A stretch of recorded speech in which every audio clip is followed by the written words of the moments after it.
ආයිබෝවන් කියලා ආදරයෙන් පිළිගන්නවා Freedom with Happy Life මගේ YouTube channel එකට. ඉතින් ඔන්න වීඩියෝ එකට එද්දිම ඕගොල්ලන් දන්නවද නම් මම ගමේ ඉන්නේ කියලා. ඉතින් ඇත්තටම ඔව් මේ මගේ ගම. ඉතින් අද ඕගොල්ලන් එක්කන් යන්නේ හිතෙන්නේ වෙන හිත හොයන සුන්දරත්වයේ දකින පරිසරයකට. ඉතින් මම ඒ සුන්දරත්වයේ විඳින ගමන් මගේ යාළුවනුත් ඒ සුන්දරත්වයේ විඳින්න එකතු කරගන්න මම හිතුවා. මගේ ගමේ දැන් ගොයන් හදලා ඒ වැඩ කටයුතු ඉවර වෙලා ගොවිතැන් කරන මිනිස්සු ටිකක් නිදහසේ ඉන්න කාලයක් තමා උදා වෙලා තියෙන්නේ. ඉතින් මේ ඔයාලා දකින්නේ වෙල්යායට වතුර ගෙනියන ඇල මාර්ගය. කුඩා ඇල මාර්ග මේ වගේ වෙල්යාය පුරාම විහිදුන ඇල මාර්ග පද්ධතියක් තමා මගේ ගමේ තියෙන්නේ. ඉතින් මේ වගේ ඇල වේලිවල තමා අතීතයේ මිනිස්සු ගමන් කරේ. නාගරීකරණය වෙලා පාරවල් හැදිලා තිබුණේ නැහැ. ඉතින් ඒ ගමන් කරපු මාර්ග තමා මේ දකින්නේ. අදටත් මේවා ප්‍රයෝජනයට ගන්නවා. ඉතින් මේ ඇල මාර්ගයේ ඉඳලා කුඹුරට වතුර එන ගොඩක් අය නම් දන්නවා නාවත කියලා තමා ගොවිතැනේදී භාවිතා කරන්නේ. ඉතින් එතන තමා ඔයාලා ඒ දැක්කේ.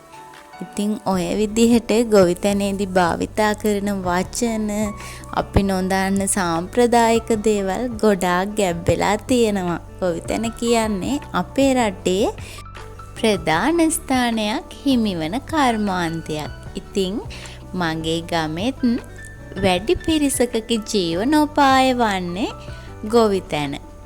ඉතින් ඒ ගොවිතැනත් එක්ක හැදුන අපි තාමත් මේ සාම්ප්‍රදායික දේවල් වලට මේ පරිසරයට මේ ගැමි බවට ආදරය කරනවා. ඔයත් බලාගෙන ඉන්න, ඔයත් විඳින්න මේ සුන්දරත්වය.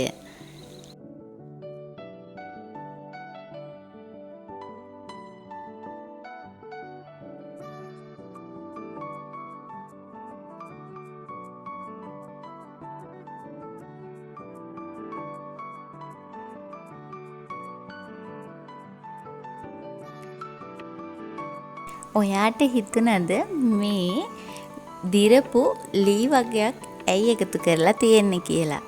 ඔයාලා දන්නවා මේ ගමේ එක කන්නකට වී වගා කරත් අනිත් කන්නට එළවලු වගා කරනවා කියලා. ඉතින් බොංචි තක්කාලි හදලා ඒවා අවසන් වෙලා ඒ ඉවත් කරන ලී කෝටු ඒ වගේ අයින් කරන දේවල් තමා ඔය විදිහට කුඹුරේ අයිනේ එකතු කරලා තියෙන්නේ.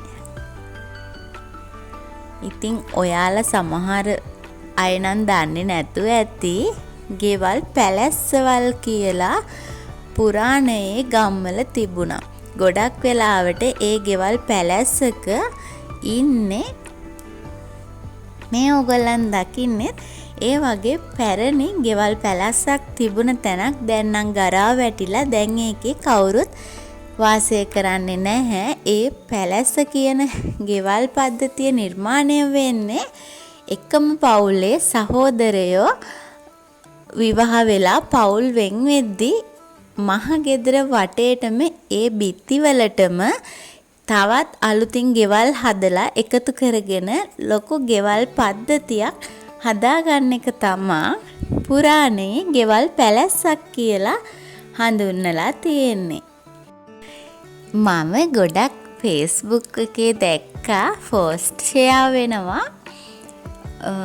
ගැමි පරිසරයකට යන්න ඕනේ මේ වගේ ලිඳකින් නාන්න, මේ වගේ තැනකින් නාන්න මේ සුන්දරත්වය දකින්න කියලා කීප වතාවක්ම පෝස්ට් දැක්කා. මට ඒ පෝස්ට් තියාගන්න නම් බැරි වුණා. ඉතින් ඔයාලා එහෙම පෝස්ට් එකක් ෂෙයා වුණ ලස්සන තැනකට එක්කන් යන්න තමයි මම මේ ලෑස්ති. ඉතින් ඇත්තටම ලස්සනයි. ඒ පෝස්ට් වල කියලා තියෙනවා වගේම ඒක භාග්යක් සුන්දරයි. ඒ අත්දැකීම විඳගනිද්දී.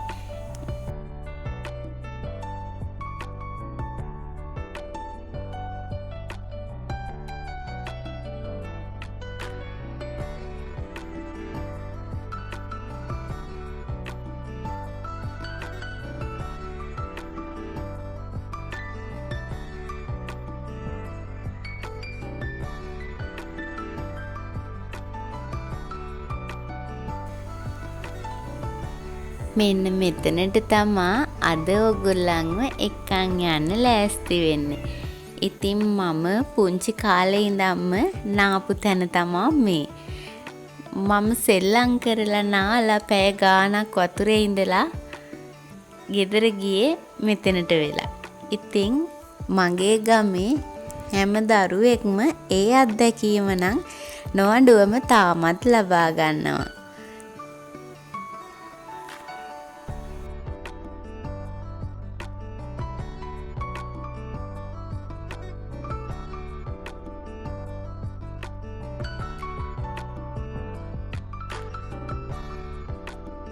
එහෙනම් අපි ඒ සුන්දරත්වයත් විඳගමුකෝ. මෙන්න මේ තමා ඔය පෝස්ට් වල ෂෙයා වුණ තැන. ඉතින් මෙතන ඇත්තටම නාන්න ආස හිතෙනවා. ඕගොල්ලන්ට දකිද්දිම වතුරම කොයිතරම් ලස්සනද කියලා හිතෙනවා ඇතිනේ.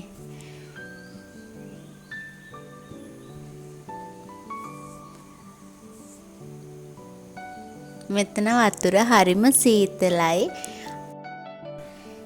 සීතලයි වගේම මෙතන වතුර හරිම පිරිසිදුයි. ඉතින් මේ අපේ පැරැන්නන් නිර්මාණය කරලා ආරක්ෂා කරලා අපිට ලබා දුන්නු ලස්සන ස්ථාන තමා මේ. ඉතින් මෙතනට ගමේ අය නම් ව්‍යවහාර කරන්නේ බිබිල කියලා. මෙතන දිය බුබුලක් ආකාරයට තියෙන නිසා බිබිල කියන නම මෙතෙන්ට යොදා ගන්නවා. මෙතන උල්පත් වට කරලා ලොකු බැම්මක් ආකාරයේ ටැංකියක ආකාරයෙන් සිමෙන්ති වලින් බැඳලා තියෙනවා. ඒ උල්පත් වතුර එළියට එන්න වෙනම ඉඩක් තියලා තියෙනවා. ඉතින් මෙන්න මේ විදිහට තමයි එතන වතුර තියෙන්නේ. මේ ඔයාලට පේන්නේ බැඳලා තියෙන ටැංකිය ඇතුලෙන් උල්පත් ජලය එළියට එන විදිහ. ඉතින් මේ උඩ දාලා තියෙන බට වලින් අතීතයේදී නම් වැඩි වතුර එළියට ආවා කියලා තියෙනවා. නමුත් වර්තමානයේ අපි දන්න කාලයේ ඒ වගේ දේවල් උනේ නැහැ. ඉතින් මේ වතුරට කකුල් දෙක දාගෙන ඉද්දී ඔයා දකින්න ඇති ලොකු තෙරපි එකක් හම්බ වෙනවා. ඉතින් මෙතනට බහින කිසිම කෙනෙකුට සල්ලි දීලා නම් මේ තෙරපි එක කරගන්න උවමනාවක් වෙන්නේ නැහැ.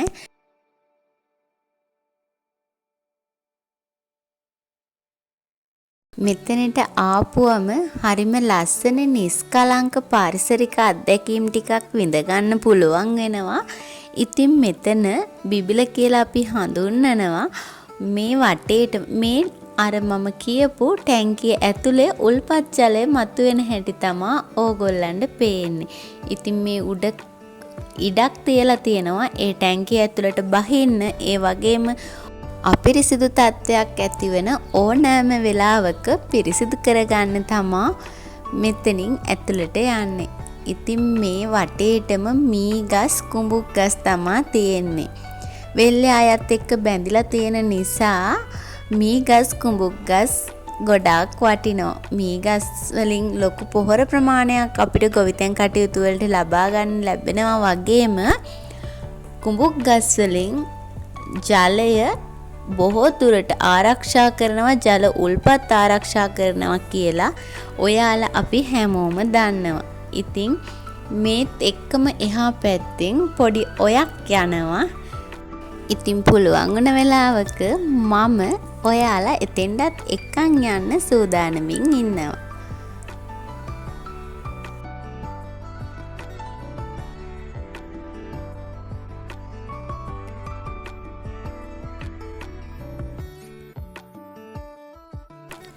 මෙන්න ෆිෂ් තෙරපි එකක්. මෙයා නම් හොඳට නිදහසේ ගන්නවා. ඉතින් මේක ගොඩාක් සනීපයි, ගොඩක් හොඳයි, අපේ සෞඛ්‍යයටත් ගොඩක් හොඳයි කියලා මම අහලා තියෙනවා. නිදහසේ මේ වගේ දෙයක් කරගන්න අපිට මුදල් වියදම් කරන්න ඕනෙම නැහැ. ඉතින්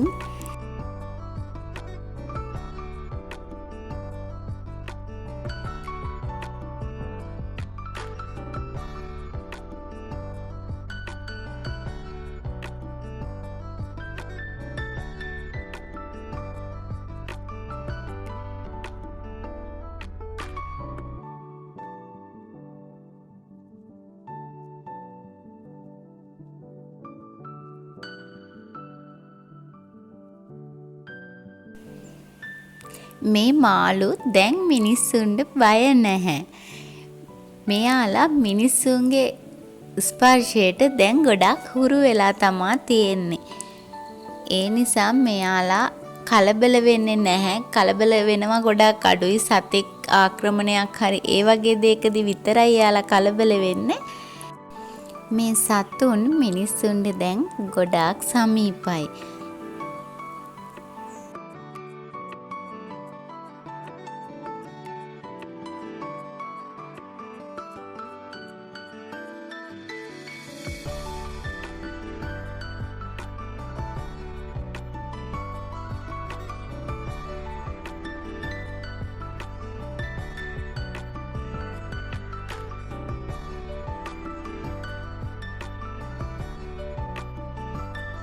ගොවිතැන් කටයුතු වලට ජලය ලබා ගන්නවා කුඹුරු යායවල් දෙකකට මෙතනින්. ඉතින් එක කුඹුරු යායකට වතුර යන ඇලක් තමා මේ දකින්නේ. අනිත් පැත්තෙනුත් තව ඇල මාර්ගයක් තියෙනවා අනිත් වෙල්යායට වතුර අරන් යන. ඉතින් මෙතන වතුර කිසිම දවසක අවුරුද්දේ කොයිම කාලෙකවත් හිඳෙන්නේ නැහැ. පොඩි අඩුවක් වුණත් හිඳෙන්නේ නැහැ. ඒ නිසා කෘෂිකාර්මික කටයුතු වලට ජලය කිසිම දවසක නැති වෙන්නේ නැහැ.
නාගරීකරණයයි ගැමි බවයි කියන දෙක අතරේ ලොකු වෙනසක් තියෙනවා. නමුත් මම ඒ ගැන තර්ක කරන්න යන්නේ නැහැ. මොකද කෙනෙක් කැමති නාගරීකරණයට, තව කෙනෙක් කැමති ගැමි බවට.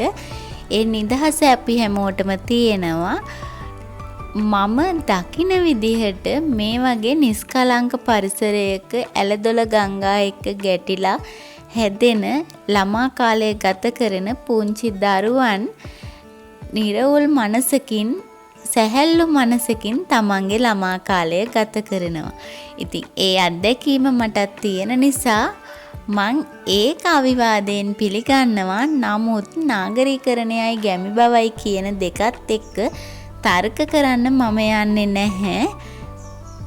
ඉතින් මේ ඔයාලා දකින්නේ මේ වගේ ඇල වේල්ලේ ඉඳලා පොඩි ඒ දණ්ඩ වගේ ලොකු ගලක් තමා දාලා තියෙන්නේ ගෙවල් වලට ගොඩ වෙන්න. මේ වගේ තමා ගමේ පැරණි ගෙවල් තිබුණේ. ඉතින් මේ ආකාරයේ සොල්දර භාවිතා කරපු ගෙවල් තමා තිබුණේ. දැන් නම් ඒ ගෙවල් කඩලා අලුත් වැඩියා කරලා ඒ විදිහට හදලා තියෙනවා. මේ ලෝකයේ ජීවත් වෙන අපි එකිනෙකාගේ කැමැත්ත අකමැත්ත නිදහස දකින විදිහ වෙනස්. එකිනෙකාට සාපේක්ෂ වෙනවා ඒ සිතුවිලි. එහෙනම් අදට මම ගිහිල්ලා එන්නම්. මගෙත් එක්ක වීඩියෝ එක අවසන් වෙනකන් එකතු වෙලා හිටපු ඔයාට ගොඩාක් ස්තුතියි. අලුත් වීඩියෝ එකකින් ආයෙත් ඉක්මනින්ම එනකන් ඔයා පරිස්සමින් සතුටින් ඉන්න හැමෝටම තෙරුවන් සරණයි. ගිහින් එන්නම්.